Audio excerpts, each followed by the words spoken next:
What's up? What's up? Welcome to the show, Urban Artificial Intelligence. Jumping on about 1 o'clock, man. We gonna get to some stuff from last night, but let me do a rundown of the topics real quick, man. We're gonna talk about Larry Jackson. When I went live yesterday and I spoke about that, I spoke to some people. I reached out to some people, and I had a similar conversation with them, and I just needed to watch more of that interview. So I watched a little bit more of the interview, and I can say Larry Jackson definitely has a master plan at play. This is not going to be an ordinary company that he's making. He really trying to revolutionize all media and bring it into one main thing. You know what I'm saying? And we're gonna get into that, man. All right. We also gonna talk about the state of boxing. All right. Look, Deontay Wilder recently took a crazy loss. AB, he took a crazy loss recently. And it's a lot of things going on in the boxing world with Devin Haney, Ryan Garcia, whatever the case may be. I just feel like it's not enough fighting. It's not enough locking in fights. Listen, when I was doing research for this episode, I was having so much. I was using much time actually confirming the dates of these fights because these fights get changed so much. Boxers agree to so many fights, then they back out. Promoters post things, then it goes away. This is an issue. This is something that I'd never seen coming up when I was younger. When guys said they were gonna fight, they fought, and it was, and when it's an obvious matchup, those matchups happen.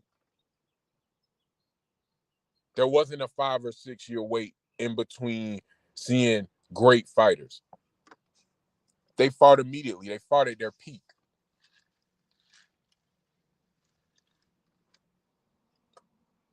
So that's got to be something that's implemented, and I think that's got to be something that's changed. So we definitely gonna get into that, and we're gonna talk about the state of boxing. All right, we also gonna talk about a little bit of politics. Now, I talk about politics here and there because it's a lot of things that politics can affect when it comes to the life of the everyday American. It's a lot of bullshit too. It's a lot of bullshit. It's a lot of shit that don't affect nobody. They just constantly bring it up as a talking point or as a distraction of some sort. But something that I'm seeing now in the black community, black people are becoming more and more open to Republicans. And we're going to talk about Donald Trump.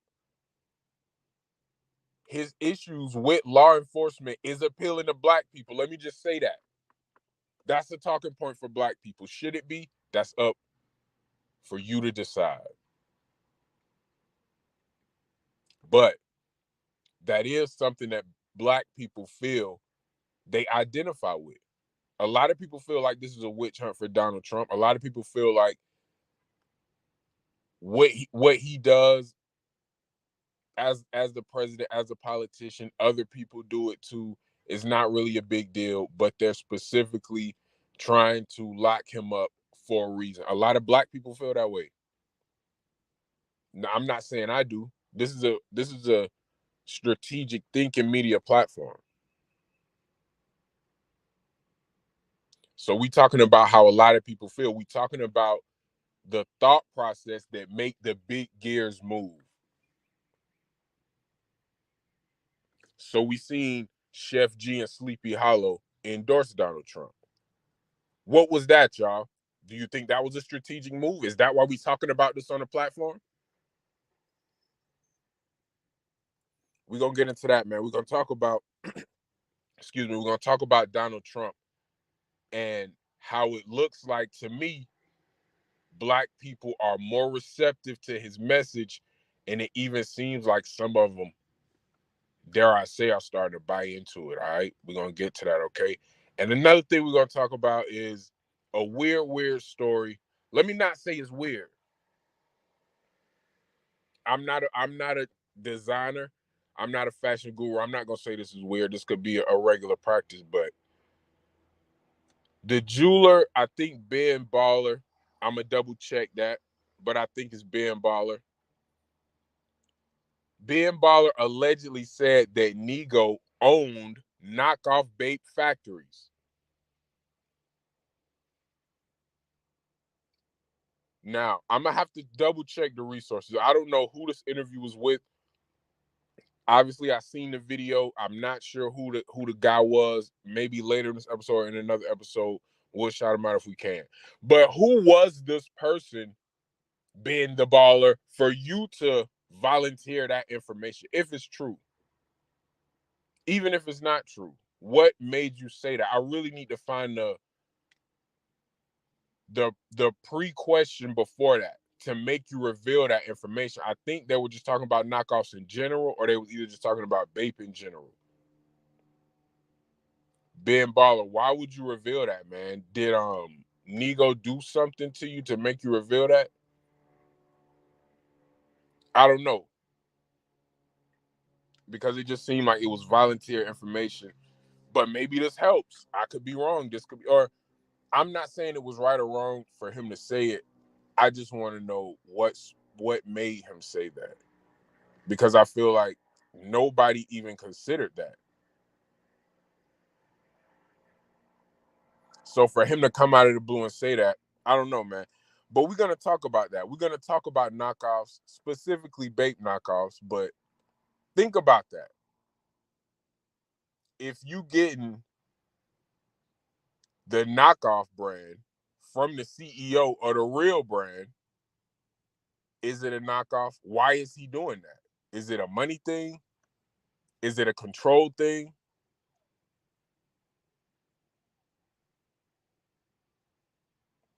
We'll get into it, man. But first, let's start where we left off last live.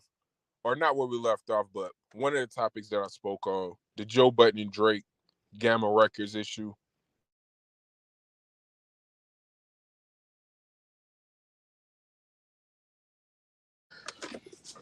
Now, the Larry Jackson interview, I didn't watch the whole interview. I didn't see a whole lot of it, but I seen more than I seen last night, okay? So what I want to do is just talk about really where Larry Jackson's thought process is. Now, I want to say this. Like I said, I'm starting where we left off last night. I said something. I said, whatever album Drake dropped in 2016 was the beginning of that monumental Apple deal. And the receipts are there if you want to go back. Okay? Now, that's what I said. Let's see if that is the case. In 2016, he dropped Views. All right? That was the first one. That was the first exclusive one. 2017 was the second one. What did he drop in 2017? Let's let the AI talk to you.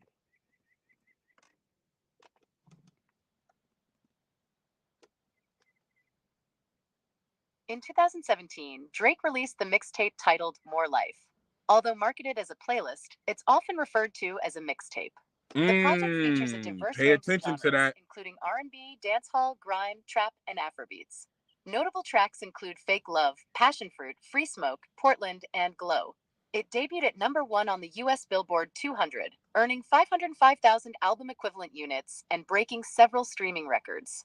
Despite being a mixtape, it was recognized as one of the best albums of 2017 by various publications. Now, this was the second year of that gave him 2 for $40 million like Chappelle deal that he spoke about in Mob Ties. The first one was Views. This was the second one. Why is this one important? Why is More Life important? I'm gonna say this now, and I don't know if anybody said this before. And if you feel any other way, I want you to get it in the comments, and I want you to make a reply video to me. More Life was the official death of mixtapes. Now I know what you're gonna say. You're probably gonna say mixtapes have always died, have been dead. They was dead before 2017. This More Life in the era of the streaming age that we were in 2017. We was deep into it in 2017. More Life was still being marketed as a mixtape. It debuted number 1 on US Billboard 200, 505,000 album equivalent units in the first week. Drake combined R&B, dancehall, grime, trap, and Afro beats. They called it a playlist, then they called it a mixtape. If you pay attention in the Larry Jackson interview with Joe Budden, Larry Jackson said he drew inspiration from live mixtapes, from that Piff. And all those mixtape websites, my mixtapes, all the early mixtape websites, when he was an executive at Apple,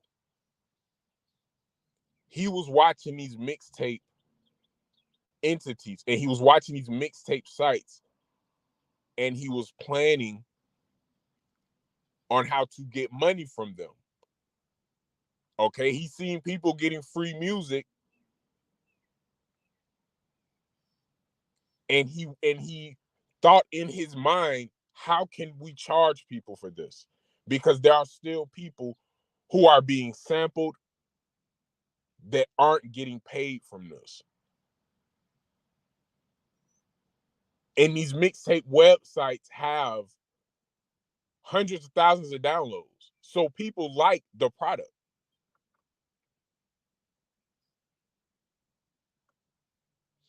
So anytime a product is being made and it's being given away for free to a lot of people who like the product, somebody's going to come find a way to charge the people who like the product.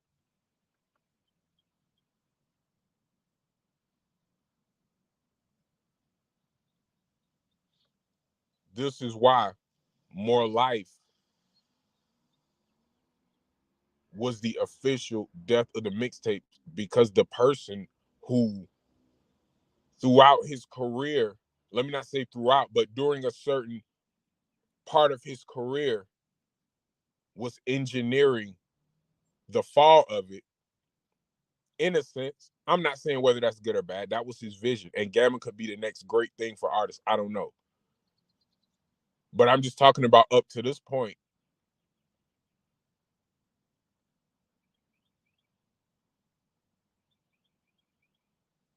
He was instrumental in people being charged for music that's under some type of license, no matter how they use the music. So that's no more mixtapes. That's essentially what that is. So, and you know, this is public information. All right, this is public information. More Life was marketed as a playlist. Who else thought that was weird when that came out? When they marketed this as a playlist, somebody else said it was like a vibe, or they used some type of weird word like that. It was like it's not an album, it's a vibe, or it's a feeling, or something like that. When people start using words like that to describe things that already have definitions, that means something is about to happen. That means something's about to change. So let's see what Larry Jackson, how instrumental was he in More Life?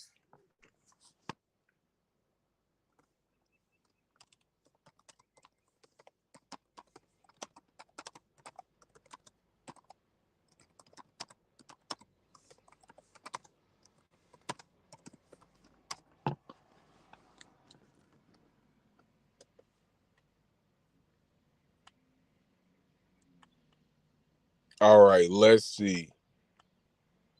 Because I feel like he was working very closely with Drake during this whole playlist during this whole playlist era thing. And he was. You know, they made money together at the end of the day.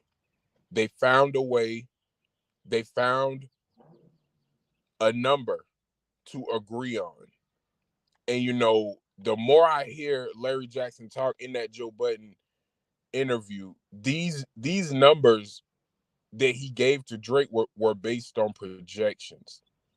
And that's why I feel Drake talks about the industry how he does. He speaks on the industry as he's sticking them up, as he's robbing them. The reason that he feels that way is because a lot of this money that Drake is getting, it's for projected output. It's for projected revenue off of his likeness and his catalog.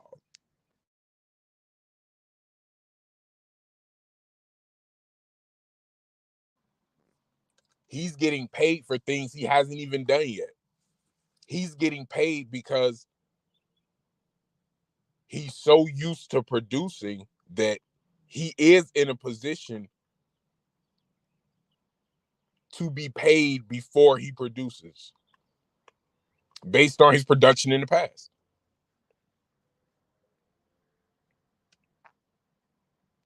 And that's a real slippery slope when you talk about contracts, when you talk about record deals, when you talk about ownership. That's how ownership comes into play. Because if I'm making you more and more money each year, and the algorithm is telling you that, that is proving that, then I'll just give you license over my music for a certain amount of years, and you got to pay me for all of it, or a good chunk of it up front. How, well, you know, whatever we negotiate.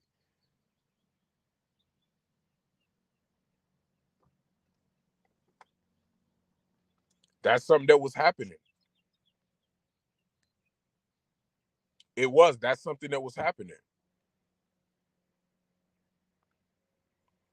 And I think that's something that other artists wanted. But that's not a deal that can be given out to everybody. That deal doesn't fit everybody. That's not a deal for everybody.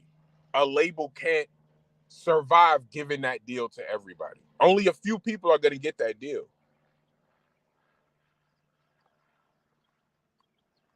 And Drake was the one that was chosen.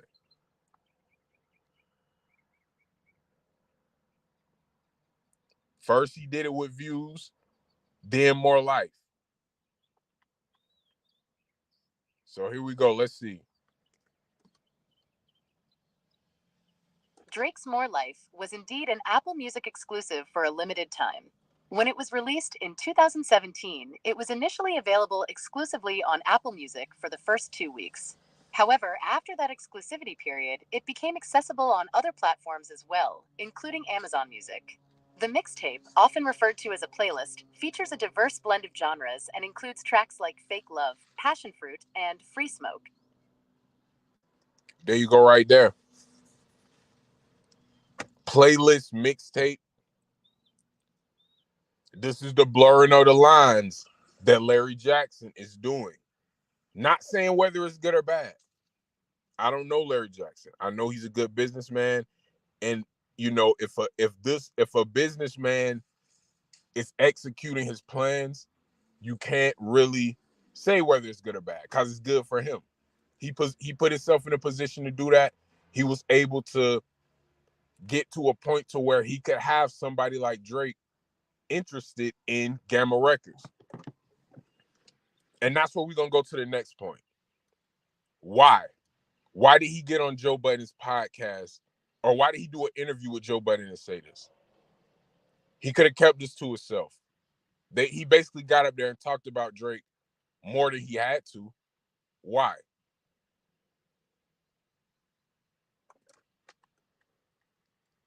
Let's see what else Gamma does. Let's see if Gamma is in the podcast business.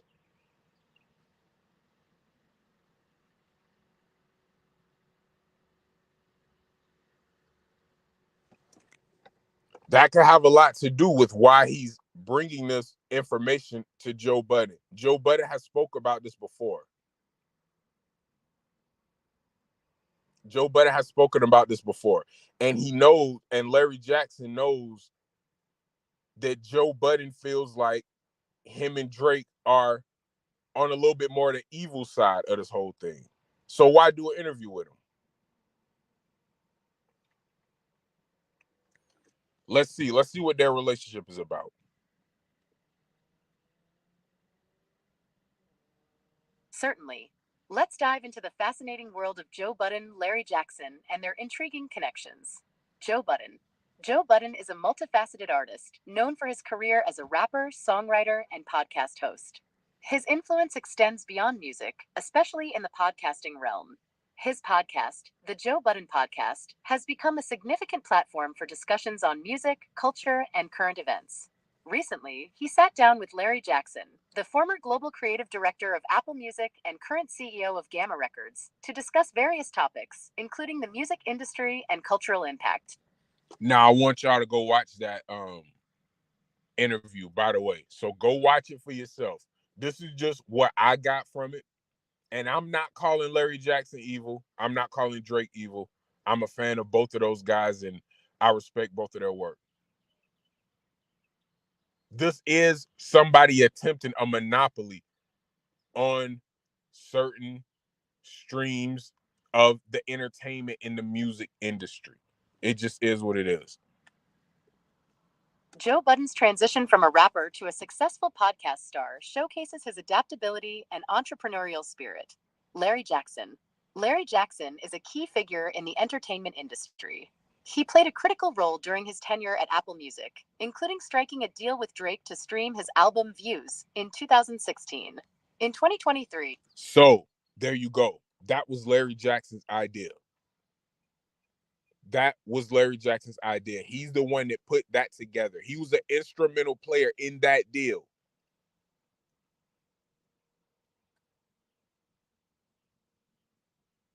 He probably made more money than he'd ever made on a single deal with that deal. Hey, I'm not counting his pockets.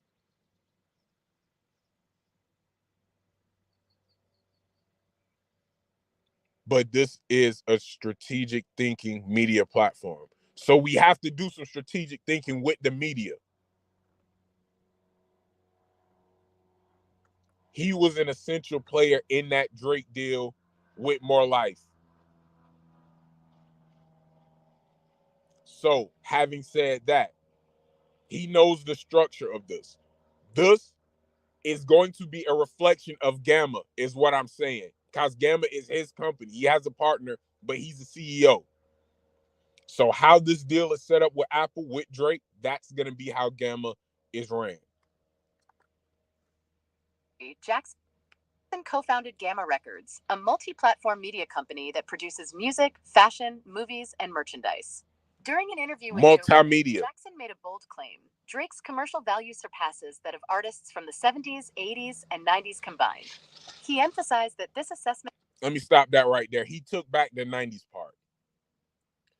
So he said the 60s, 70s, and 80s combined, Drake is a bigger artist than every artist in the 60s, 70s, and 80s combined. Not the 90s. Because what happened in the 90s, that's when technology came into play. iPods came into play. Not the 90s, but into the 2000s. Y'all get what I'm saying. The mobile players came into play. The mixtapes came into play. The computers came into play. The burning CDs came into play. The bootlegging came into play. The hacking came into play. The BitTorrents and the Napsters and things like that came into play. All of that made music bigger. Not having to drive around with 50 CDs, having one little thing, any type of device. Y'all know it's a long timeline of devices, from Zooms to iPods to the digital MP3s to the little Panasonic joints, all of them.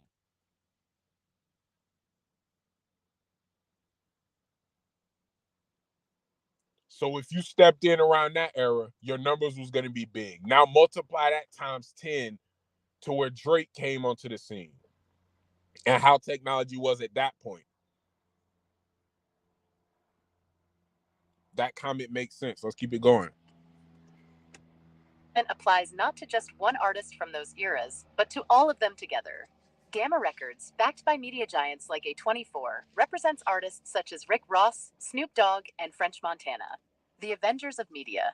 While Joe Budden didn't explicitly use the term Avengers, now in the interview he didn't use that term. He didn't use it in the interview. When he was describing what Larry Jackson was putting together, he did use specifically the word Avengers. So the AI got it wrong on that part. He does specifically use the word Avengers because that's what he's doing. That's what it is. That's what Larry Jackson's doing. Let's keep it going. Discussion with Larry Jackson highlights the powerful impact of combining music, media, and cultural influence. Jackson's confidence in Drake's cultural value and his own journey from Apple Music to Gamma Records exemplify the convergence of talent, vision, and business acumen. In summary, Joe Budden and Larry Jackson are both influential figures who have reshaped the entertainment landscape. Their collaboration and insights continue to shape the industry, much like a team of media superheroes. If you have any more questions or want to explore further, feel free to ask.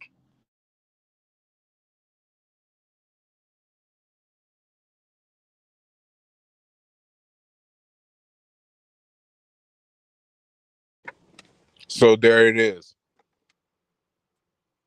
There it is. They're trying to shape the media industry. Now, let's talk about Gamma Podcast.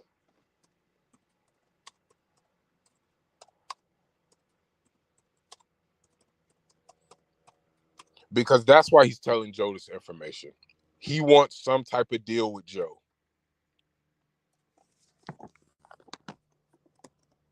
Or that's what I think. Do I know that for sure? No.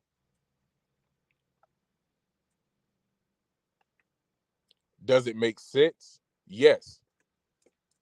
He could go somewhere else with this information, like I said before.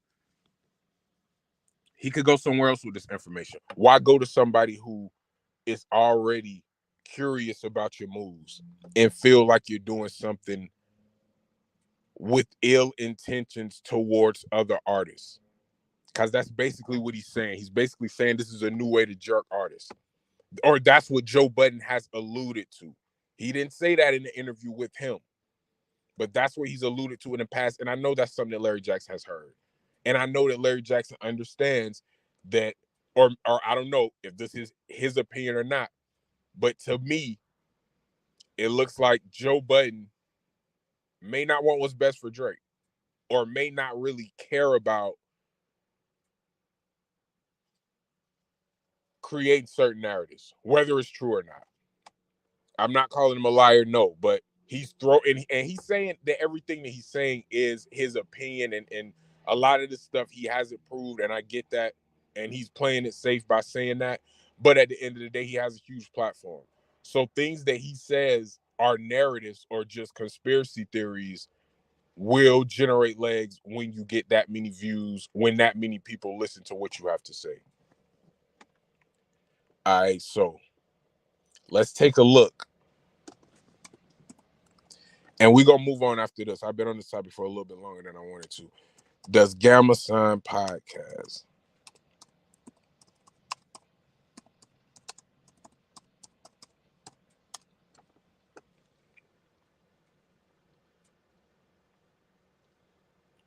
Let's see. Here we go.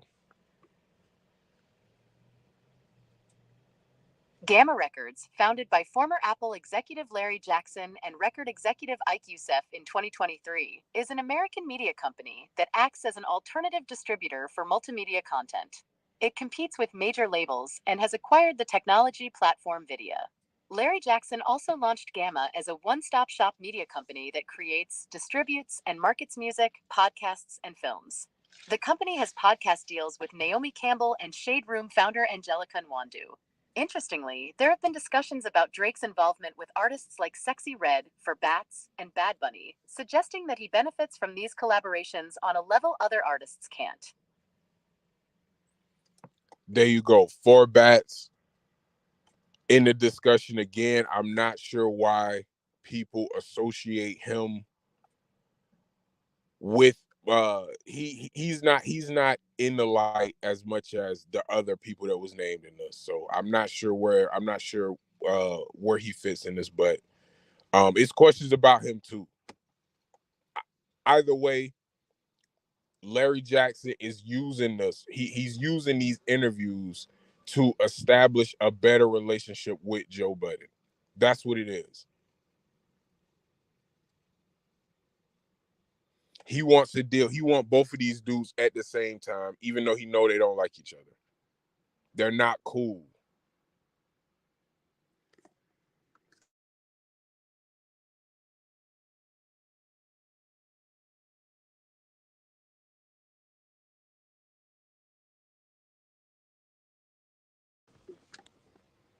They're both on different sides.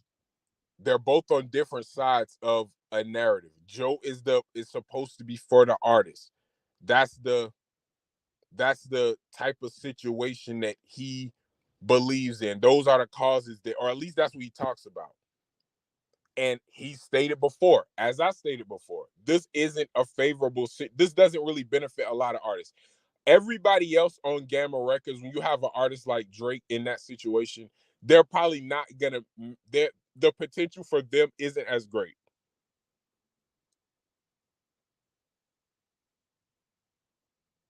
especially if Drake is on bad terms with them.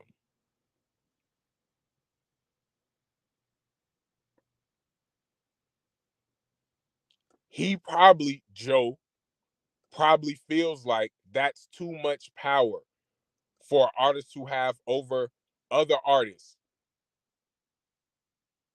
when they're supposed to be signed to the label. They're not signed to Drake. Maybe they are, depending on how you look at it. We remember the bars that he says, y'all. The 20% of you that we own is my Tootsie money.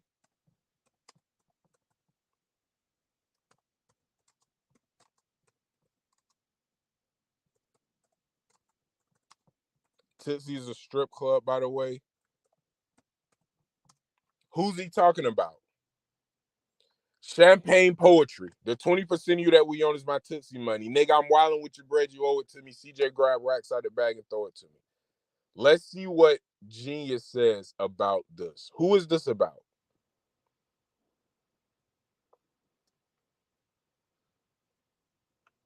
Okay, they don't even highlight that part.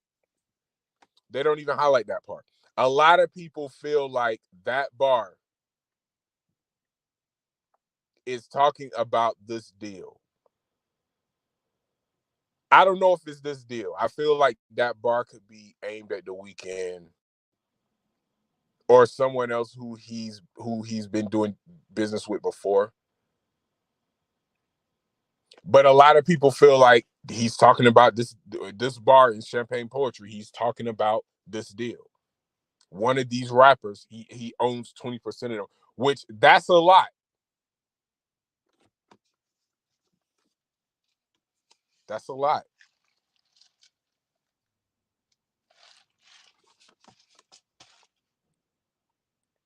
But this is a strategic thinking media platform.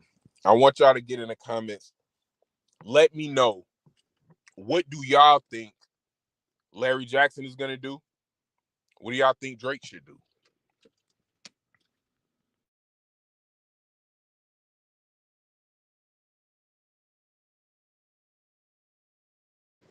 Is it fair for me to say that Larry Jackson is trying to, I think he's trying to get Drake and Joe both at Gamma Records. He's trying to get Joe in some podcast shit, and he's trying to keep it going with Drake. That's why he's so open with Joe. He wants Joe to believe that this is something good. He knows Joe is a conspiracy theory guy.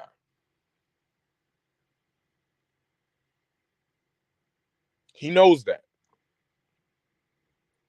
Joe was telling him I had these conspiracy theories about Gamma Records. I'm pretty sure Larry Jackson has seen it. He's heard it before. He knows. He listens to what's going on. Drake said his name on records before. Someone get Larry Jackson on the phone. We talked about that bar last night. Larry Jackson continues to do business with Drake.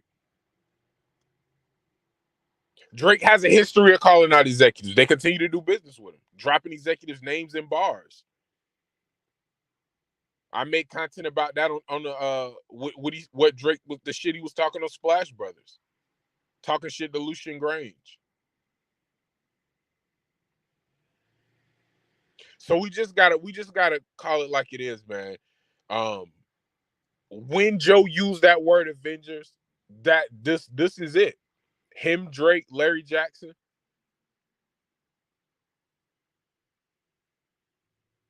Gamma would be an absolute powerhouse, man.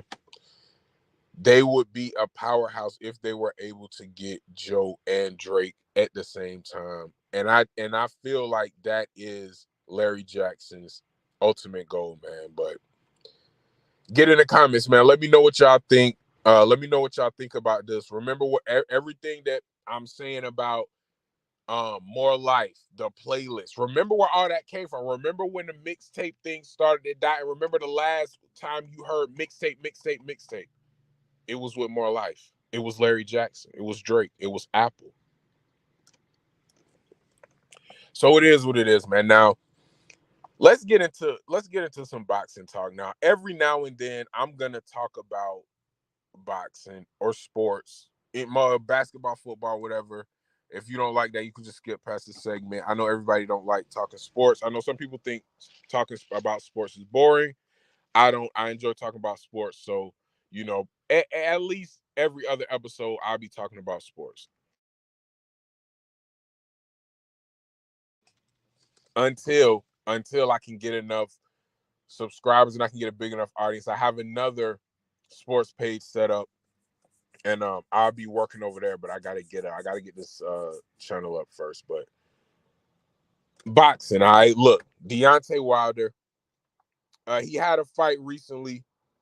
Wasn't great. It wasn't great. Now let's go to co-pilot a little bit to catch us up on everything that's been happening with Deontay Wilder. Now Deontay Wilder. Let's see.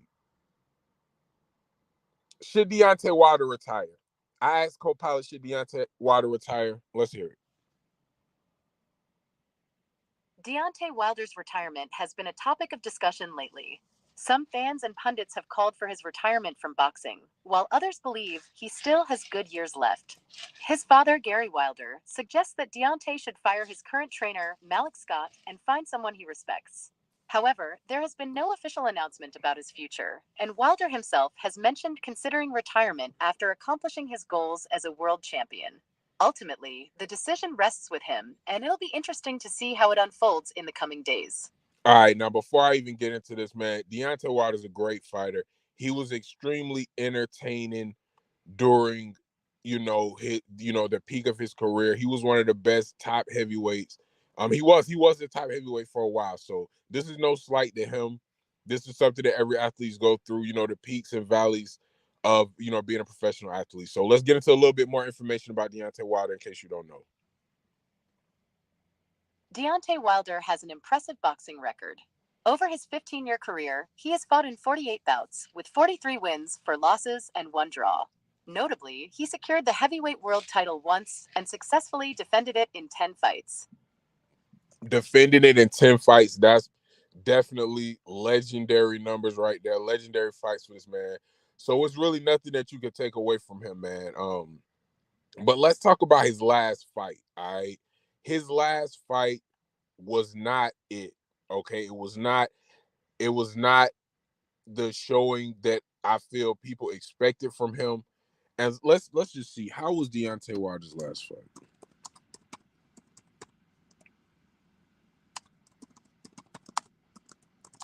Now I seen a knockout, and this dude was like damn near turned around.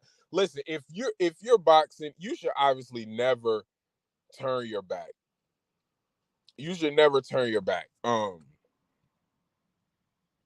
But if you do, for whatever reason, if you do turn your back,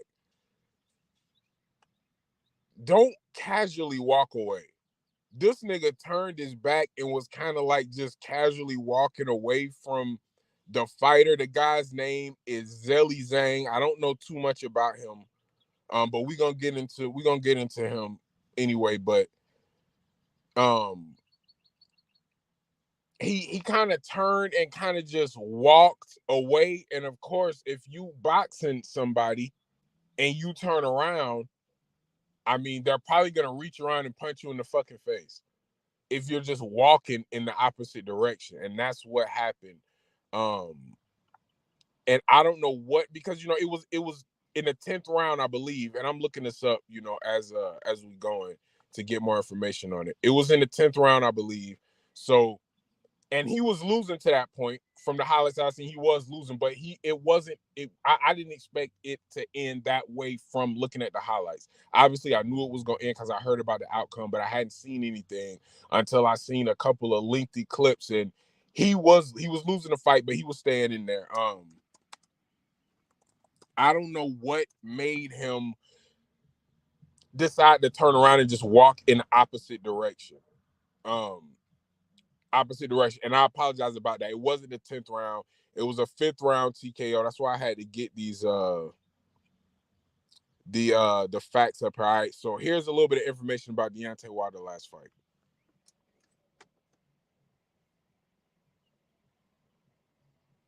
Zhilei Zhang faced Deontay Wilder in a brutal bout that took place on June 1st, 2024 at Kingdom Arena in Riyadh, Saudi Arabia. The fight ended in a 5th-round technical knockout (TKO), with Zhang emerging victorious. China's Zhang, aged 41, connected with a perfectly timed counter right hook that spun Wilder in a daze. With Wilder defenseless, Zhang sprinted in and smashed him with another right hand, sending the American hard to the canvas. It was a significant win for Zhang and possibly signaled the end of Wilder's career as a heavyweight contender. Wow, saying it that and that's the issue that I have. This should not be how Deontay Wilder goes out. You even heard it right there, defenseless. Why was this man's back turned? Why was this man's back turned? Let's get into some key moments in this fight. Let's get into some key moments in this fight, y'all. Let's go. Certainly. In the Zhilei Zhang versus Deontay Wilder fight, here are the key moments. The counter right hook. Zhang, the Chinese heavyweight, landed a perfectly timed counter right hook that spun Wilder in a daze. This punch caught Wilder off guard and set the tone for the fight. The TKO finish. In the 5th round, Zhang capitalized on Wilder's vulnerability. He sprinted in and smashed Wilder with another powerful right hand, sending the American crashing to the canvas. The referee stepped in, declaring a 5th-round technical knockout (TKO) victory for Zhang. This victory was significant for Zhang and may have marked the end of Wilder's career as a heavyweight contender. Wow. All right. So what this is telling me is that he hit him with several big shots throughout this, and I'm looking up some stuff too. I'm looking through how he hit him with several. He hit him with several big shots, man. And this is just wow. This is not how I imagine Deontay Wilder ending ending his career. I hope it doesn't go out like this. I hope it doesn't end like this. Because this is not really a good representation of what he was at his peak. And not even at his peak, just him consistently throughout his career. Consistently throughout his career. So look, man, I don't really know. I gotta look into it some more about how Deontay Wilder is reacting to this, because I know how the public is reacting, and everybody's saying that this man should retire. Do I think he should retire? No. Obviously, he's gonna have to pick his fights very carefully moving forward. I don't know what the opponent pool for him looks like at the moment. Let's find out more about Zhang. I want to know what his record is. I want to see how good of a fighter he is, because for him to take him out in the 5th round, I don't know, man. Maybe we sleeping on Zhang. Maybe we sleeping on Zelly Zhang. That could be it. I could be sleeping on Zelly Zhang. Let's get into it. Zhang Jilei, the Chinese heavyweight boxer, has an impressive record of 27 wins, 2 losses, and 1 draw. He boasts a 73.3% knockout ratio, with 22 of his 30 fights ending in knockout victories. Notably, he has held the WBO Interim World Heavyweight title twice and recently challenged for the WBC title in 2024. Okay, I fucked this man's name up terribly. I call him Zelly Zhang. His name is Zhang Jilei, the Chinese. Okay, Zhang Jilei. All right, so Zhang Jilei, he's 27-2 with 1 draw. So he is good. He is good. You know what I'm saying? He held WBO interim world heavyweight title twice. All right. So he's a seasoned fighter. He is a good fighter. I just feel like that this is not the move, man. This is not the move for Deontay Wilder. Let's take a look at Deontay Wilder top opponents.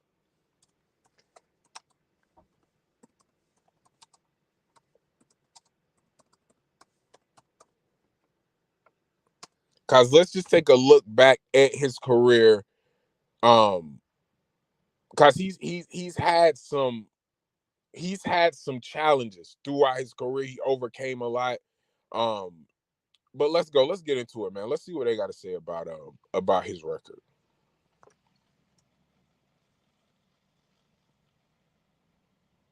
Deontay Wilder, the Bronze Bomber, has faced some formidable opponents throughout his career. Here are some of his notable fights. Tyson Fury. Wilder fought Fury twice. In their first encounter in 2018, it ended in a split draw.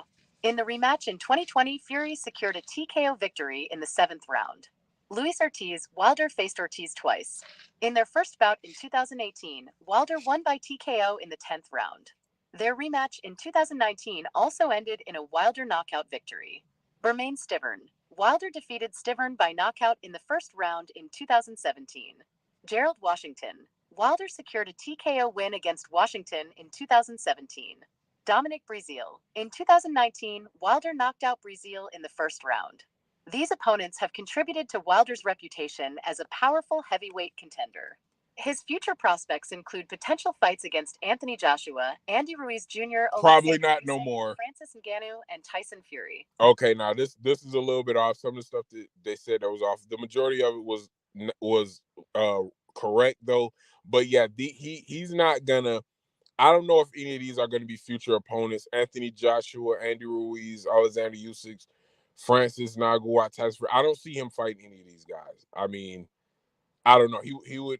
I'm not sure. I'm not sure where Deontay Wilder goes after this, but I do feel like he was one of the guys that held the heavyweight on his back for a minute. And even though we looking at his career like this could be the end of it, this could be a time to just celebrate it too, because it hasn't been a whole lot of popping heavyweights, y'all.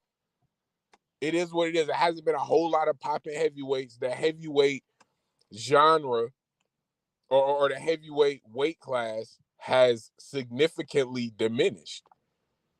I remember when heavyweights was the shit, man. Heavyweights was the top. You know, there was the top. Those were the most in demand fights. Those were the most in demand fights, man. So that has changed. That's not the case anymore. I think it's more spread out now. But let's take a look at the top 7 heavyweights right now. All right. And we could just see where it is. You can see for yourself where it is. Certainly. Here are the top heavyweight boxers based on various rankings and historical significance. Alexander Usyk, the current undisputed heavyweight champion with a record of 22 wins, 15 KOs, and no losses. He recently defeated Tyson Fury in a split decision. Tyson Fury, a dominant force in the division, known for his size, skill, and unorthodox style. He has 30 wins, 1 loss, and 1 draw. Deontay Wilder. Despite recent setbacks, Wilder's power and knockout ability make him a formidable opponent. His record stands at 43 wins, 4 losses, and 1 draw. Anthony Joshua, a former champion, Joshua has 24 wins, 22 KOs, and 1 loss. His rematch with Usyk is highly anticipated. Andy Ruiz Jr. Known for his upset victory against Joshua, Ruiz has 34 wins, 22 KOs, and 2 losses. Dillian White, a skilled British fighter with 28 wins, 19 KOs, and 2 losses. Joseph Parker, the former WBO champion from New Zealand with 29 wins, 21 KOs, and 2 losses. Remember, rankings can vary and opinions differ, but these fighters have left their mark on the heavyweight division. That's for sure, for sure. And hey, for Deontay Wilder to still be 3 on that list, I mean, only Usyk and Fury ahead of him. I mean, he can still kind of pop his shit. I mean, I know niggas been, hitting him with the thunder lately, but hey, it is what it is. His legacy, I don't really think that could be messed up. Of course he can lose again. That's a possibility, but um, hey, like I say, for him to be third on this list, that's a big deal. Now let's keep it in boxing and just go to Adrian Broner. Okay, he recently lost as well. Now Adrian Broner is a little bit different. He has been on a decline, I think, a little bit longer than um Deontay Wilder. But let's see what happened in his most recent fight. Adrian Broner's recent performance has been less than stellar, and his last fight against Blair Cobbs resulted in a loss. While it's ultimately up to him and his team, some fans and analysts believe that he should seriously consider retirement. However, the final decision rests with Adrian himself. Okay, so he lost to Blair Cobb, and let's get a little bit more information on that fight. Adrian Broner's last fight took place on June 7th, 2024, against Blair Cobbs. Unfortunately for Broner, he lost the 10-round welterweight bout by unanimous decision at the Seminole Hard Rock Hotel and Casino in Hollywood, Florida. The judges scored the fight 97-91, 96-93, 96-93 in favor of Cobbs. During the match, Broner was knocked down in the second round and even lost a tooth. Despite his resilience, Cobbs outclassed him in the ring. Okay, so I don't know, man. I don't know if retirement is the right thing for Broner, but I do know this, man. He has been declining as well. He doesn't look good in his last couple of fights. He's still, got a pretty, he's still got a pretty solid resume. Let's get into his resume actually before we move any further. Adrian Broner has an impressive boxing record. Over his 15-year professional career, he's fought in 41 bouts, with 35 wins, 4 losses, and 1 draw. Notably, he secured 5 world title wins and successfully defended titles in 2 weight classes, super featherweight and lightweight. Quite the track record. Now that is a great record, all right? 35-4 and 1 draw. That's not bad at all. That's a good record, man. And a lot of people, I feel, the expectations for him was just too high. Everybody just seen him was off Mayweather. He the next Mayweather. I don't think that was ever really in the cards for him. He still turned out to be a great fighter, but nobody could be a carbon copy of anybody else. And I think that that's kind of what people expected from Adrian Broner. But just his recent fight was not good. Y'all get in the comments. Y'all let me know if y'all think he should retire. I personally don't. Let me see who should Broner fight next. I don't know where he goes from here. I don't know what type of opponent he's looking for. Let me see who's out there. And let me see if any of these make sense. Y'all let me know what y'all think about this.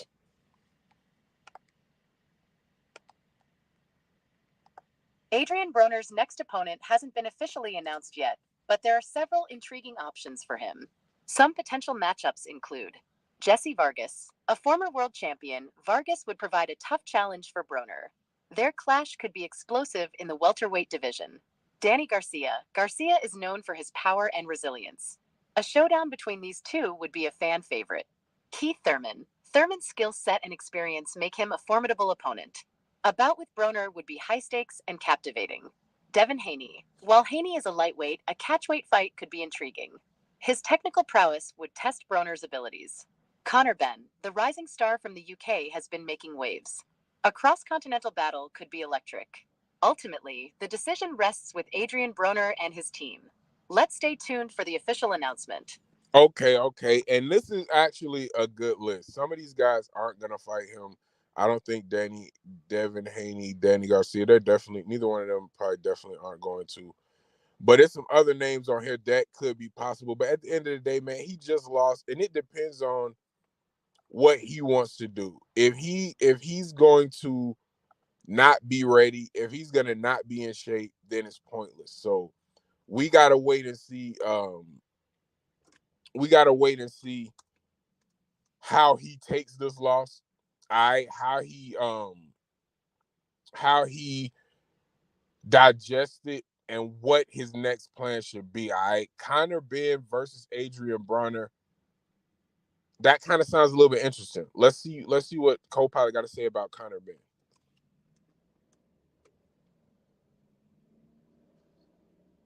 Conor Ben, also known as the Destroyer, is a British welterweight boxer with an impressive record of 23 wins and no losses. He has achieved 14 knockouts in his professional career, showcasing his power in the ring. Ben's most recent victory was against Peter Dobson on February 3rd, 2024, where he secured a unanimous decision win at the Cosmopolitan of Las Vegas. His boxing journey has taken him to various venues worldwide, and he continues to build a strong reputation in the sport. If you're interested in more details about his fights or career, feel free to ask. Okay, so that seemed like something that could be possibly going on now. It's a lot of boxers out there, man. Like I said, it's spread all over throughout the weight classes, man. Now it's a dude, I don't know how to pronounce his name, this new Japanese boxer. He taking boxing by storm. I was watching some of his fights yesterday. I'm gonna let co-pilot tell y'all about this dude. I was looking up some of his highlights, and this dude is nice. He's real nice, man. Naoya Inoue is an exceptional Japanese professional boxer. Nicknamed Monster, he has held multiple world championships in 4 weight classes. In the 4 belt era, he's one of only 3 male boxers to become the undisputed champion in 2 weight classes. His exceptional punching power, with a knockout to win percentage of 88.88%, sets him apart. Inoue is ranked as the world's second best active boxer pound for pound by The Ring, BWAA, TBRB, and BoxRec. He's also the only Japanese boxer to be ranked #1 pound for pound by The Ring and TBRB. In 2023, he was named Fighter of the Year by The Ring, BWAA, and ESPN. All right, man. This dude right here is nice, man. Inoue, this dude is nice, man. He's a fast fighter. He got power, and I didn't know he was the second best active pound for pound. I didn't know that. Who's the other dude? Pitbull. It's like oh yeah, Cruz.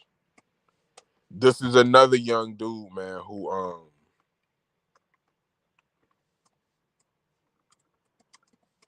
is taking boxing by storm, man. And he's getting a lot of Mike Tyson comparison, um, which I don't think that's fair. I don't think anybody should be compared to Mike Tyson. That's just something that you just shouldn't do. But the build, the power, the aggressiveness, it is there. It is there. So let's find out a little bit about this dude, Isaac Cruz. That's his name. Let's see what our co-pilot got to say about him.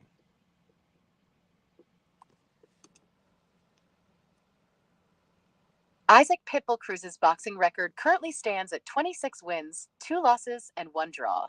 Of those 26 wins, he has stopped 18 of his opponents, resulting in a knockout ratio of 69%. He's a super lightweight boxer who has won the WBA world title and the WBC silver title. Quite an impressive track record. Yeah, man, this dude is a real aggressive fighter. Isaac Pitbull Cruz. He's one of the young up and coming guys too. And you see how they everywhere, man. He a super lightweight. He's a super lightweight. So all these guys are all over the place, man. I am excited about the Frank Martin and Gervonta Davis fight. I am excited about that. That's gonna be a uh a pretty good fight. Let me see if there's anything that I missed. Let's hear about Gervonta Davis. What's his record? Gervonta Tank Davis boasts an impressive boxing record of 29 wins and 0 losses. He has stopped 27 of his opponents by knockout, resulting in a remarkable 93% knockout ratio. Davis has boxed a total of 130 rounds, with his professional fights averaging around 4.5 rounds. Okay, cool. 93% knockout ratio. God damn. That's what's up, man. This is gonna be a good fight, man. Frank Martin is a good fighter too. Frank Martin has a nice record. I believe he's undefeated as well.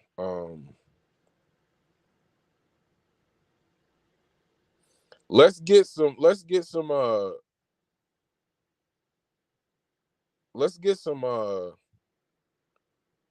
information about Frank Martin. But let's get some information about his fighting style. Let's see what co-pilot got to say. Frank Martin is known for his aggressive and powerful fighting style. He combines relentless pressure with heavy-handed punches, often targeting the body to wear down opponents. His offensive approach and ability to maintain a high work rate make him a formidable fighter in the ring. Okay. And that's he will be fighting Tank Davis June 15th in Las Vegas, man. That's going to be a big fight, man. So that's next Saturday. Louis reacts if you listen. We got to do something for this fight, man. We might have to live stream or something during this fight. All right, let's take a look at some of Gervonta Davis's strengths, and we're gonna move through the boxing. I know this might not be everybody don't want to hear about this, but we got some boxing fans. Definitely, some of my subscribers are boxing fans, so let's just go through this real quick. We're gonna keep it moving soon. Gervonta Tank Davis, the explosive American boxer, possesses several notable strengths that make him a formidable opponent. Explosive power. Davis generates incredible force behind his shots, allowing him to end fights quickly. Unique angle. As a southpaw, he delivers punches from a distinct angle that often catches opponents off guard. Compact frame. Despite his shorter stature, Davis maximizes his strength and athleticism to overcome disadvantages in reach and height. Skillful counterpunching. He excels at landing punches without taking any in return, showcasing his boxing IQ and defensive prowess. These strengths contribute to Davis's success in the ring and make him a force to be reckoned with. He definitely got the defensive prowess of Mayweather early in his career to some extent. They are both great defensive fighters, man. All right. Any other boxing things that I'm missing? Let me see. Did we go over all the boxing stuff? Cause we got some big time fights coming up, man, and we definitely gonna have to stream or do something or have some type of event for these fights, man. Definitely the Gervonta Davis fight. Okay, I think that's all the boxing stuff. Errol Spence Jr., do y'all want to get into? Let me see if I got anything. Nah, man, I asked. Okay, let's. This is the last thing I'm gonna get into. Errol Spence Jr. Let's see who he should fight next. After his loss to Crawford, let's see what his next move should be, y'all.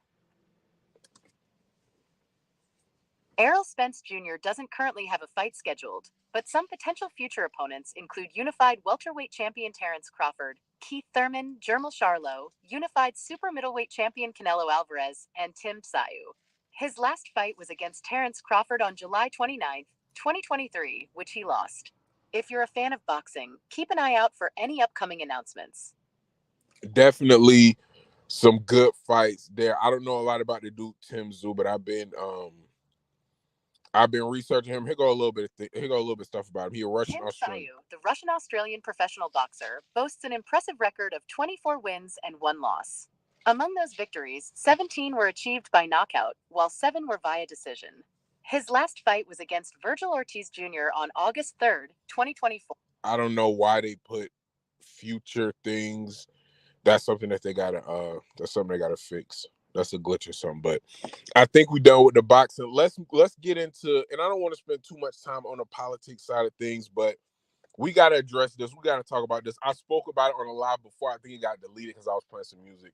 But Donald Trump endorsing Chef G and Sleepy Hollow. What did y'all think about this? And I know this is kind of old, but it kind of ties into some things that I heard Joe Rogan saying on his podcast. DJ Academics played a clip, and it's just like, you know what, man, it's kind of starting to make a little bit of sense what Donald Trump is doing. Now, Joe Rogan said, and DJ Academics got a clip. Okay, let's hear what happened after Chef G and Sleepy Hollow endorsed Donald Trump. The endorsement of Donald Trump by Chef G and Sleepy Hollow has likely had mixed effects on their fan base. Some fans may appreciate their willingness to express political views, while others might feel disappointed or alienated. Ultimately, it depends on individual perspectives and how closely fans identify with the rapper's personal choices. Now, let's see how Peter Rosenberg and the people at Hot 97 feel about Chef G and Sleepy Hollow aligning themselves with Donald Trump. Let me know if y'all think this is fair or not. Chef G and Sleepy Hollow's endorsement of Donald Trump had a significant impact on their summer jam invite. After attending a Trump rally in the Bronx and taking the stage with the former president, they faced criticism from Hot 97 radio host Peter Rosenberg. Rosenberg expressed his disgust and threatened to remove them from the summer jam lineup. In response, Chef G defended their right to vote for whomever they choose and criticized the expectation that artists must align politically with radio personalities to achieve success. That's a fact. Despite the controversy, both rappers have promised that fans will still see them on the summer jam stage. Now, in my personal opinion, that's not right. I feel like you can vote for who you want. But the point that I'm trying to make is this. Why does Donald Trump even know who Chef G and Sleepy Hollow is? Do y'all feel like he knows who Chef G and Sleepy Hollow are? Or did he know, hey, I'm going to the Bronx. Who are the black kids listening to? And I'm going to tell you this. A lot of people were saying, A Boogie, that's cool. It's a couple of options that he could have picked. But for the people saying nobody listens to Chef G, you're probably old if you think that. If you think that, if you think that young black kids in New York don't know who Chef G and Sleepy Hollow is, you're probably just old. Because their music is played a lot in New York, and they know who that is. That's actually, I would have expected Trump to get somebody like A Boogie or somebody a little bit more mainstream. That's what threw me off, actually. That he got someone like Chef G and like Sleepy Hollow who really aren't on a mainstream stage at this point. They're right there because they have deals. They're right there. But there are more visible artists from New York that could have been selected for this. Let me ask y'all this question.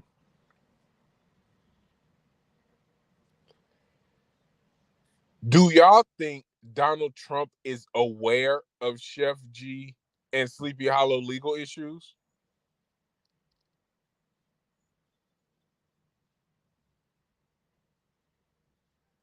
Did that have something to do with why he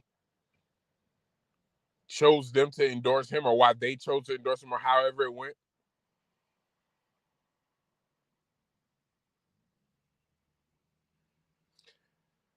Because this is a strategic thinking media platform.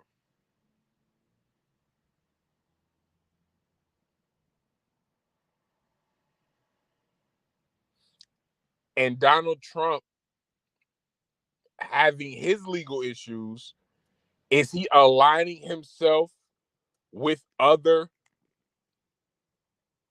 minorities who have prominent attention from the youth, and they have legal issues, and they say, hey, the The police are after me. The police are after him. We're all in the same boat here. It doesn't matter that I'm an old white multimillionaire or billionaire or whatever. I don't know how much money Donald Trump has.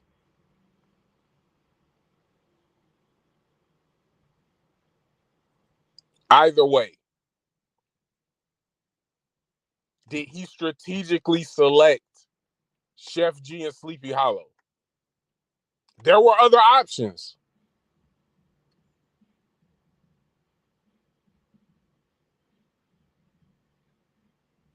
Now,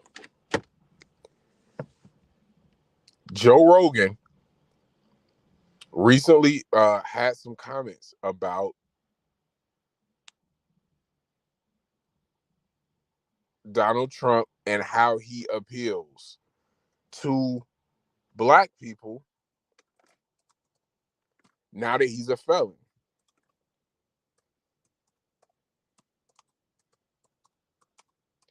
Let's see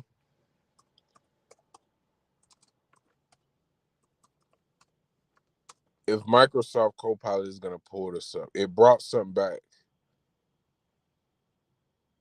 Okay, this is not what I was looking for. Okay, so basically what Joe Rogan said is the fact that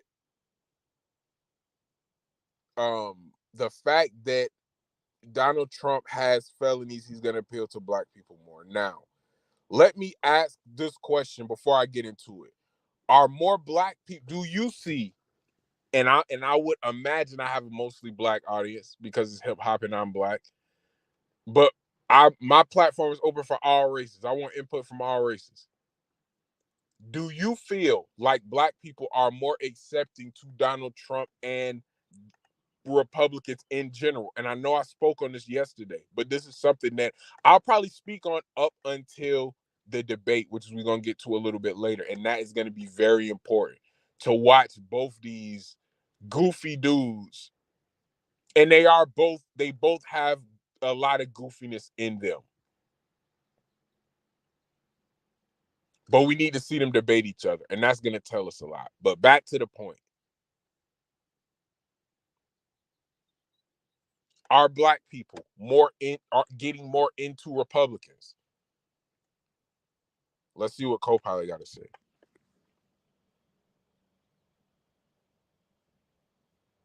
Certainly. The support for former President Donald Trump among black voters has seen some interesting shifts. In the 2016 election, Trump received 8% of the black vote, the highest level for any Republican since George Bush in 2000. By the 2020 election, that support had surged to 12%. Recent polls indicate even higher levels. A Gen Forward survey suggests that if the elections were held today, 17% of black voters would vote for Trump, while 20% would choose someone other than Trump or Biden. However, it's essential to note that the black voting bloc has historically identified with the Democratic Party, with 77% favoring Democrats in 2020. These shifts could impact the upcoming presidential election, especially in swing states. If you'd like more details or have other questions, feel free to ask. So there you go right there, man. Black people hold a lot of power because there are so many black people who don't vote. So I think this is just a strategy by Donald Trump.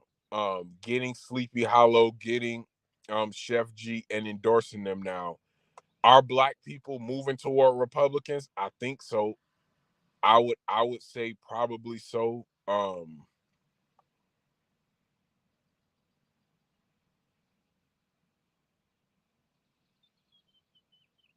So here, let's get into it here.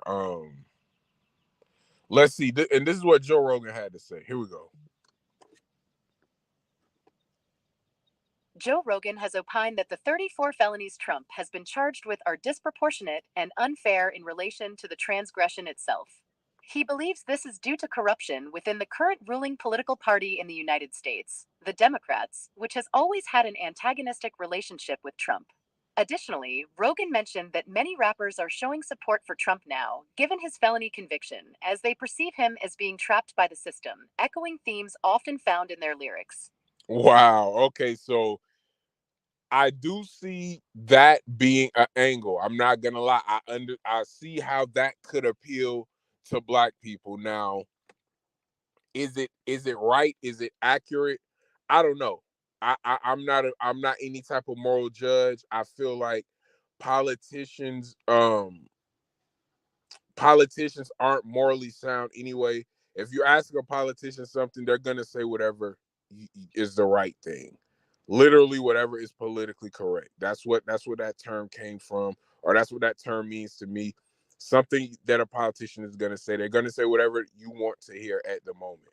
All right, so I really don't, um, I really don't have anything to say about either of their personal or their values. I think most politicians' values and morals aren't aligned with the average person. It just is what it is.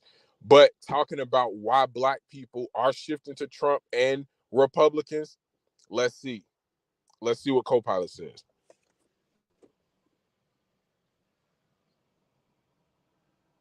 The shift in Black voter support for Trump can be attributed to several factors. Here are some key reasons. Economic policies. Trump's administration implemented policies that led to economic growth, low unemployment rates, and increased wages. Some Black voters appreciated these outcomes and associated them with Trump's leadership. Criminal justice reform. Trump signed the First Step Act, a bipartisan criminal justice reform bill. It aimed to reduce mandatory minimum sentences, improve prison conditions, and promote rehabilitation. This resonated with some Black voters who wanted reform. Outreach efforts. Trump made efforts to engage with Black communities, attending events, and highlighting individual success stories. His campaign emphasized the slogan, "What do you have to lose?" to appeal to Black voters. Now, I think that's a troll. What do you have to lose? That's not a good slogan for that. That's a troll. And you know, he's a goofy politician, so he has to do things like this. I'm sure that appealed to another part of his fan base. But that's still a troll and that's goofy to me. But if what he was doing helped, that's really all I care about. These initiatives and if these criminal justice reforms things really work, then I'm all for this. But let's let it finish up. Independent thinking. Not all Black voters align strictly with party lines. Some prioritize specific issues over party loyalty and may vote based on their assessment of a candidate's policies and actions. Dissatisfaction with Democrats. Some Black voters felt disillusioned by the Democratic Party's performance or perceived lack of progress on issues like poverty, education, and criminal justice. Lack of progress. That's what it is. Universally. Individual perspectives vary. Okay, the lack of progress. Democrats, it seemed to me, have a serious lack of progress. It seems like every year, Democrats say social issues are the biggest issues in America. Social issues are the biggest issue in Black America. Racism is the biggest issue in America. Racism is the biggest issue in Black America. I don't agree with these things. Whether you do it or not, that's your decision. But if y'all are saying these are the issues every year and the issues are the same every year, that means that it's either not the biggest issue or there's no progress being made. Either way, you can't be mad if people want to go to the other side, all right? So I just wanted to touch on that real quick, man. I've been live for about an hour, 18 minutes. I'm going to go to the last topic. But before I do, let me just say this. I encourage everybody to vote and I encourage everybody to talk about politics. You know what I'm saying? You got to find what a president does and you got to benefit from it. All right. Politicians ain't going to save us. Politicians aren't going to rescue anybody. Politicians aren't interested in making sure that you have a high quality of life. They're not interested in making sure you own a home or a car or you have good insurance. They're really not interested in any of that. So you have to find ways to secure those things for yourself through their policies. So you got to find, you got to find strategies within their policies to make your life better and adjust to that instead of trying to get the politician to be who you want it to be, because it's not going to happen. If somebody's a president or if somebody's a high-ranking politician, they've been making certain decisions for years to get to where they are. They're not just going to change their mind one day and do something different. Are there good politicians out there, good people in the government? Absolutely. But the way that the structure is set up, you might as well just find how they can serve you and make that happen. Don't look for no politician, you know, to show you a way that they feel like is the best way to go. You have to twist the narrative to where you to find something that they're serving you by doing what they're doing is helping you. So whether that be stocks, whether that be clean energy, whether that be industrial sector, whether whatever happens, whoever become president, find something that they do and make it work to your benefit. All right. So the last thing we're gonna talk about is kind of crazy, man. This is kind of crazy now. Recently, Ben Baller said that Nigo owned fake Bape factories. He owned fake knockoff factories. Now, as we all know, Bape is one of the most heavily copied knockoff items that ever existed in the history of fashion. You could go to the richest part of the world and you might see some Bape possibly and from a streetwear perspective, and you can go to a homeless alley and you'll see a knockoff Bape hoodie. Like Bape is it's so much knockoff Bape stuff. It's probably the most, besides Jordans or Air Force Ones maybe, it's probably the most copyrighted knockoff item that there is. I remember growing up, early Bape was not just everybody didn't have Bapes. Early, they were very expensive. They were kind of rare. They were, you couldn't really get them everywhere. And then it seemed like in a span of 2 years, they kind of just went from being super exclusive to everybody having them. It was all type of different colors and materials that nobody had seen before, but it looked cool. But I think everybody kind of knew deep down something's going on with Bape. It was the knockoff industry. It was a knockoff industry. Now, let me get into this. Let's see specifically what Ben Baller said about Bape. The claim that Nigo owned factories making fake Bape hoodies is a topic of debate. Ben Baller, a well-known jeweler and streetwear enthusiast, asserted that Nigo profited $300 million by selling knockoff Bape items himself. 300 million. This claim lacks substantial evidence and has been met with skepticism. Nigo, the founder of Bape, stepped down as CEO and sold a stake in the company to Hong Kong fashion conglomerate I.T for a much smaller amount, around $2.8 million. The truth remains elusive, but it's an intriguing story in the world of streetwear. Okay, now that is a very intriguing story. Now, in case you don't know who Nigo is, let's kind of get into this, man. Let's go back and see some Nigo, get some Nigo history real quick.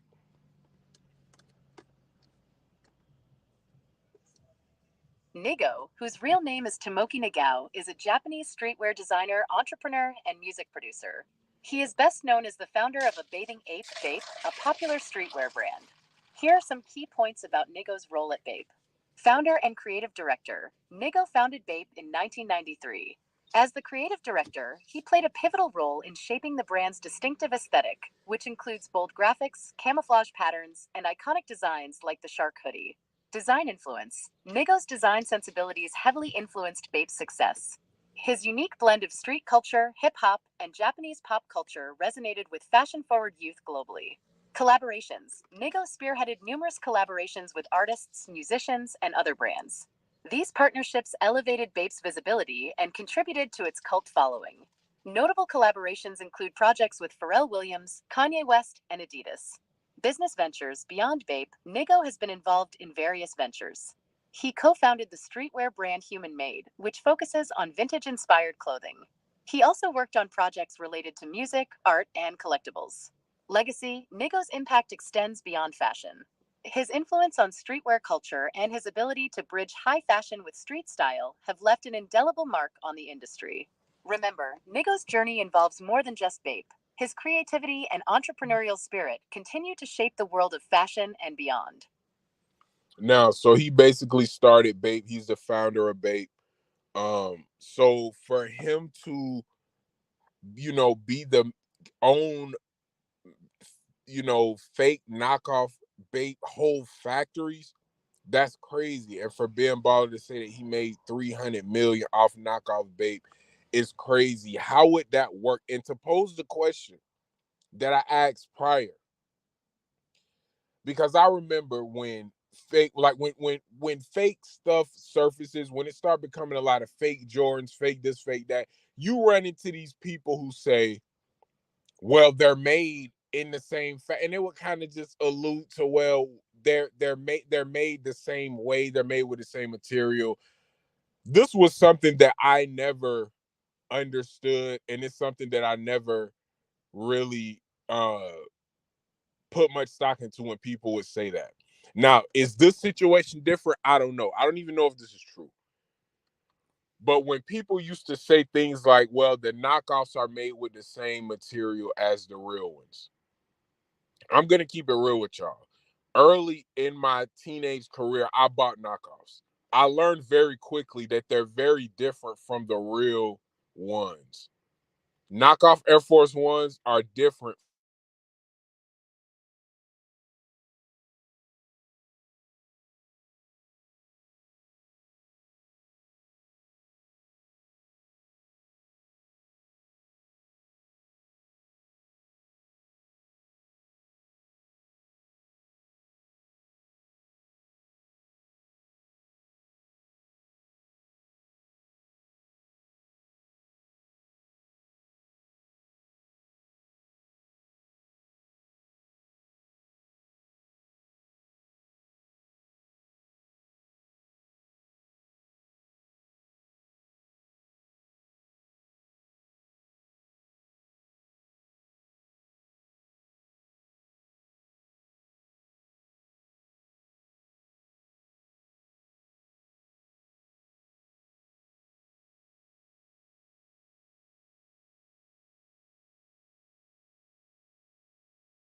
Ones. All right, we back. Okay, I don't know what happened.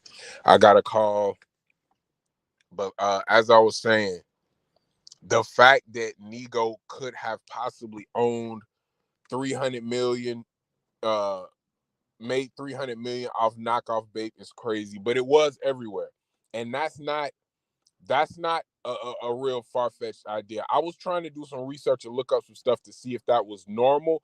Let me know, man. Anybody who in the sneaker game, in the fashion game, let me know if that's a normal practice. Is that something normal that fashion people do? Has there ever been another situation where somebody was financing knockoff clothes that owned the real brand? It could be a genius move. And when you think about how much knockoff Bape is out there, still out there today, people wear knockoff Bape till this day. So I don't think that's far-fetched to believe that at all. I don't think that's far-fetched, man. I do feel like Nigo needs to address this. Maybe it's just because I want to know the truth. Either way, I feel like Nigo needs to address this. This is something that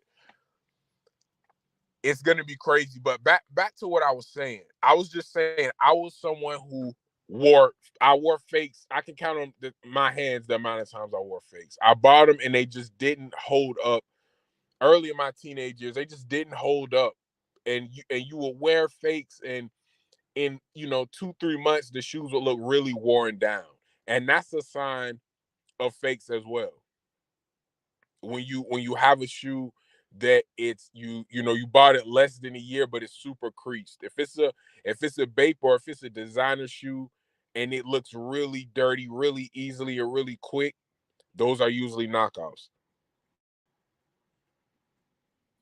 So for the people who are saying, oh, the knockoffs are made with the same material, maybe y'all know where to get good knockoffs at, but the knockoffs in Atlanta that I experimented with early in my youth, they did not have the same quality that the real brand had. They just didn't.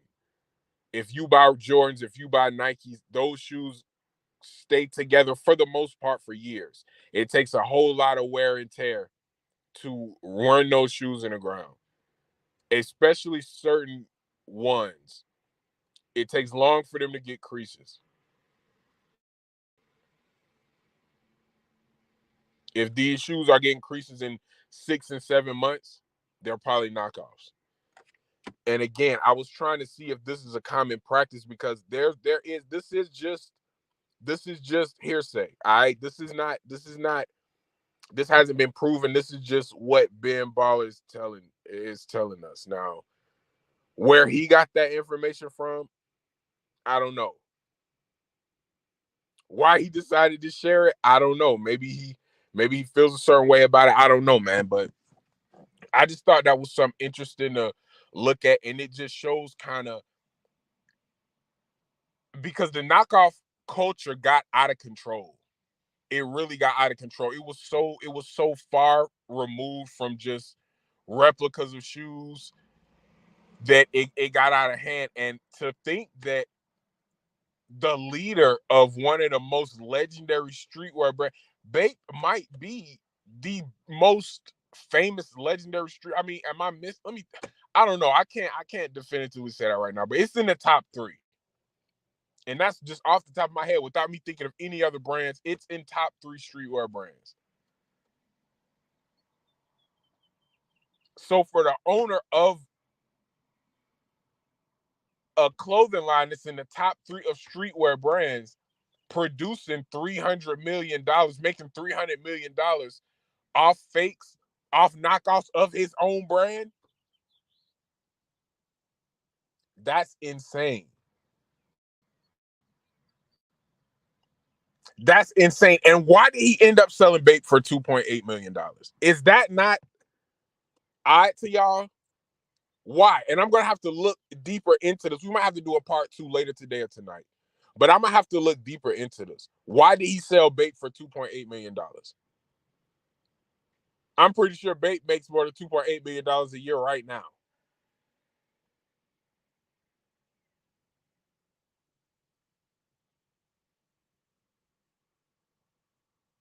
I still see fake Bape all the time.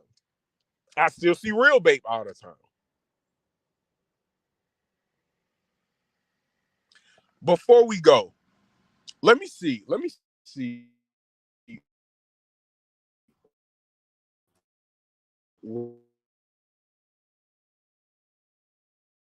Why why did Nigo sell Bape?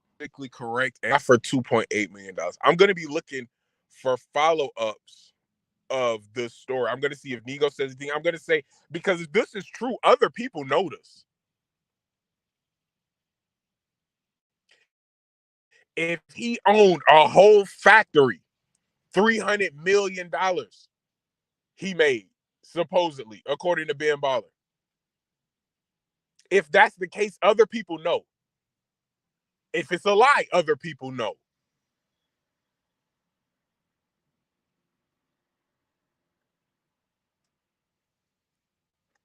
But let's see what Copilot says about why Nigo sold Bape.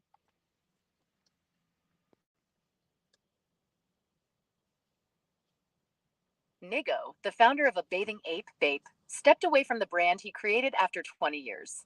In 2011, Hong Kong-based retailer I.T Limited purchased 90% of Nowhere Company, Bape's parent company, for $2.8 million. The decision to sell was made to protect employees, the brand, and even the banks. Nigo wanted to explore new possibilities beyond Bape, and he didn't. What I say, I knew that was going to be the politically correct answer. Every time somebody sells their business for a low amount of money, they always say they want to do something else. That's why they're trying to get into other things. But let's go. Renew his contract as creative director. Despite the change in ownership, Bape continues to be a streetwear institution, maintaining its unique style and scarcity-driven approach. Interestingly, Nigo's original scarcity model for Bape was both a financial necessity and a way to avoid everyone wearing the same thing. If you have any more questions or need further information, feel free to ask. And that is one thing I can say. Bape still looks good. If you go to Bape.com right now, the clothes they got on the site are still dope. The newer stuff, it's still good. It's still just as good as the old stuff, man. But this was just something that was super interesting to me, man. And I wanted to get y'all thoughts about it, man. Get in the comments. Let me know what y'all think about this, man. Nigo owning a fake Bape hoodie factory is fucking crazy. I want to know more information about this. Where was it at? Who are the workers there? Like, did they know me? Like, does anybody else know? I'm gonna keep my eyes and ears open because somebody else is either gonna confirm this or dispel it.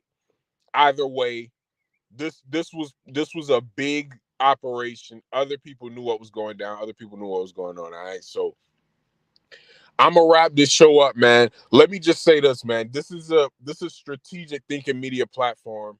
Okay, we're gonna talk about sports, we're gonna talk about technology, we're gonna talk about stocks, we're gonna talk about money, we're gonna talk about a lot of different things. If you wanna come on a platform, if you want to promote anything on the platform, I'm gonna be going live every day until I get 2,000 subscribers on this channel. Over 2 million views, over 1,800 subscribers. Any promo that you want to do to all the companies out there, anything that y'all want to do involving AI and hip hop, you got to come see Urban AI. Sit down, we can talk about it. I got some visions. If y'all got some visions that y'all want to bring to life, come rock with Urban AI. Strategic media thinking platform. So everything that we talk about, y'all, this is for strategic thinking purposes. All right. I don't like to just sit around and talk about people. The things that we talk about is information that we all need, that we all can use, and it's a little bit of entertainment sprinkled in there too. All right.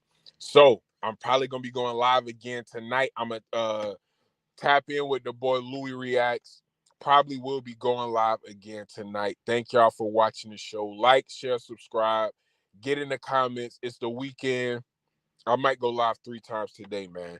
Can y'all get in the comments? Let me know what y'all want to talk about. Let me know what y'all want to talk about. Today was a pretty chill, laid back show, nothing too crazy. We talked about Donald Trump. We talked about Nigo. We talked about Larry Jackson and Joe Budden. And we talked about boxing. All right. So the next show, I'm gonna probably get some football in there, maybe some more NBA playoff stuff in there, some basketball. You know what I'm saying? We'll see how I go. That was a dope boxing conversation though, but I want to open up my platform to more people. I want to open up my platform to callers. So anybody who got StreamYard who want to get in on the conversation, I'm here for it, man. So probably we'll be back later tonight going live. Thank you for watching Urban AI. I'm out.